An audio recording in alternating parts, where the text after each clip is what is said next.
ప్రభు నామమున అందరికీ శుభోదయం. ఈరోజు దేవుని వాగ్దానం ఏమనగా కీర్తనలు 135వ అధ్యాయము మొదటి 2 వచనములు. యెహోవాను స్తుతించుడి, యెహోవా నామమును స్తుతించుడి. యెహోవా సేవకులారా, యెహోవా మందిరములో మన దేవుని మందిరపు ఆవరణములలో నిలుచుండు వారలారా, యెహోవాను స్తుతించుడి.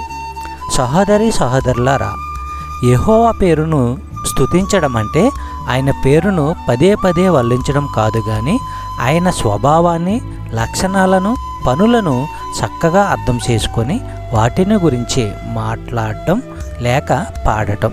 చెప్పబడిన వాగ్దానము దేవుడు దీవించి ఆశీర్వదించును గాక. ఆమేన్.